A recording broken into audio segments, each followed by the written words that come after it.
Hi, and welcome to the 12th episode of Basha's Thoughts.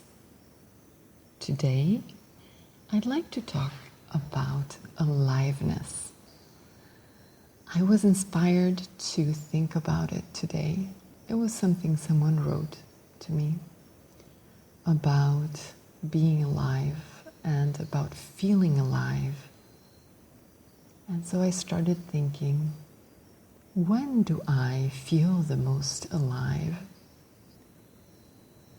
What do I do to make myself feel that way?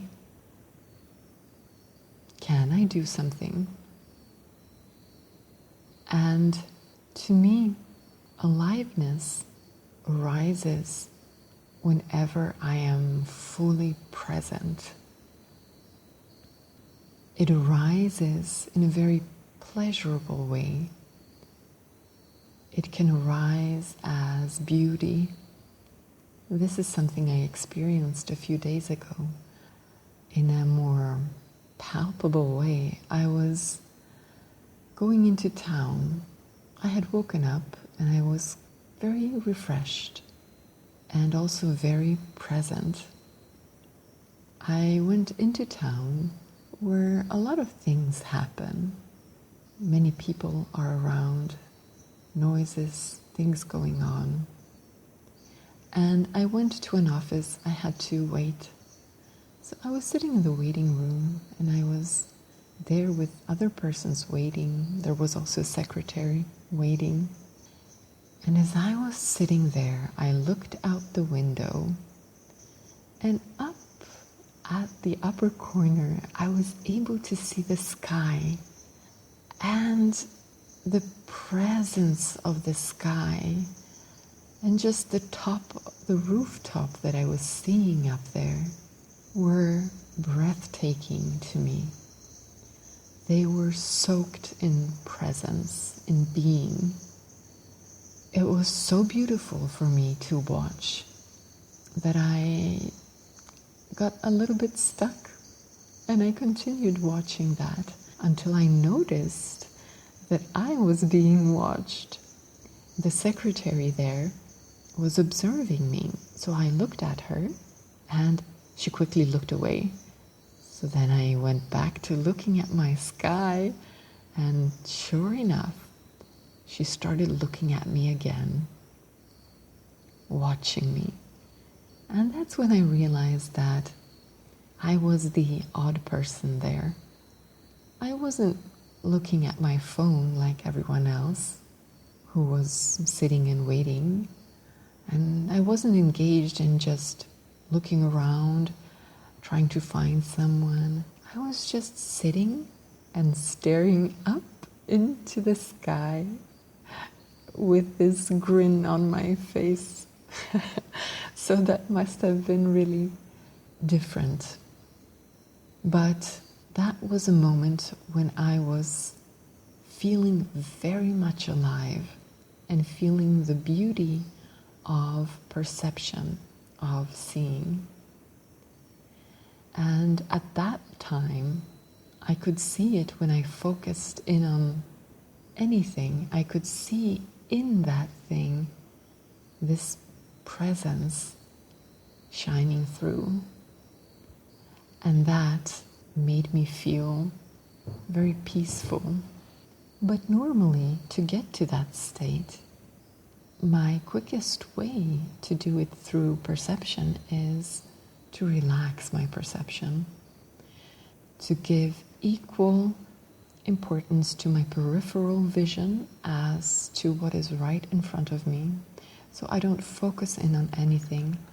I give everything the same importance when I look. And then very quickly I can go back into that state of presence. I can do it with other senses as well. I can look for silence. Silence in all the sounds around me. Then I do something quite similar. I just listen. I open up and I listen to everything. And I look for the silence in the sounds. And there again, it comes up as this beautiful presence being. You can do it with sensations as well. Feeling your body. If you feel your body and try to feel all of your body at the same time, relaxing your body so that there is no focus, there is no tension. Everything is relaxed, and then you move beyond and you try to feel even beyond your body, and you'll start feeling how your body dissolves. Then I usually start feeling a sensation of clouds. The edge of my body becomes a cloud. It's a very pleasant sensation. It's a peaceful sensation as well. So, through the senses, I am able to find this aliveness, this presence, reconnecting to the infinite, because that is who we are. We experience experiences. We experience the finite, but that which experiences it, that which or who we are, is infinite and can only be infinite, can only be indescribable. And so, when we identify with the experiences, we limit ourselves and we limit our experience of our experiences. To me, this is also connected to the idea of the feminine and masculine energy. The masculine energy is more about action, actually doing something, taking action. When it's taken to its extreme and you live through that, with that, then your life becomes mostly a struggle. No pain, no gain. You persist, you insist, you do until you get a result. And that often leads to a life of suffering, a lot of fighting. But sometimes you do get to reach your goal, whatever that may be. But it's not a life of profound aliveness. And the feminine energy has a more receptive quality. So instead of acting, it opens up. Taken to its extreme, it doesn't really do anything. And so it might not seem very useful.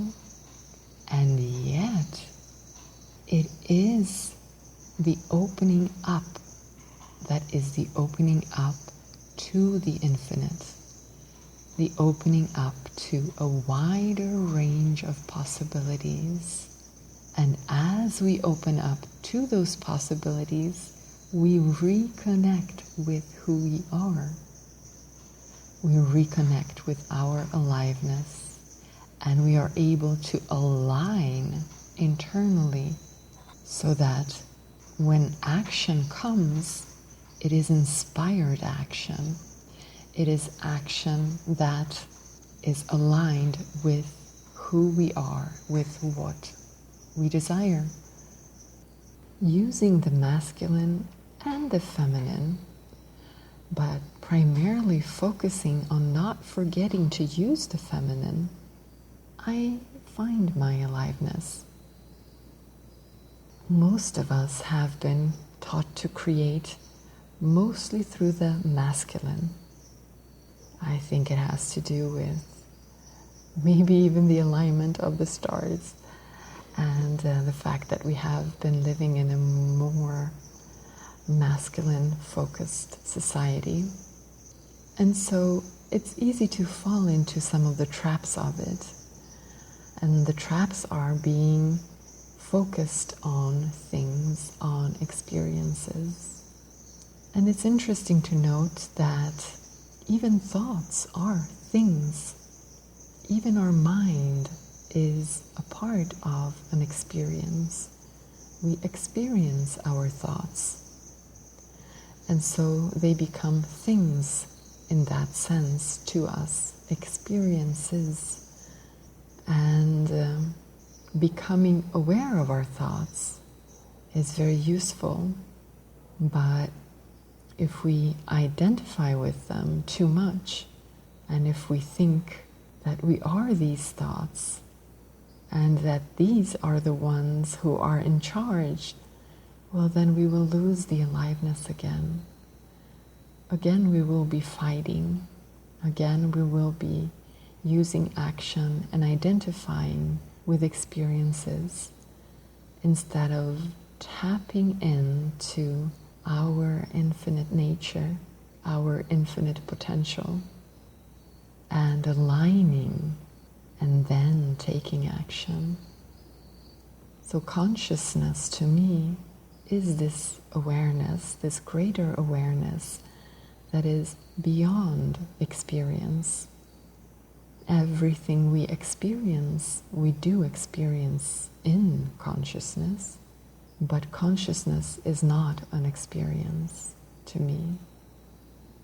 Of course, there are many different ideas of what consciousness is, many different definitions. Some see it as complex cognition of some sort, where you are able to recognize certain things and do certain types of procedures. But that, to me, is complex cognition. It's not consciousness. Consciousness, to me, is that being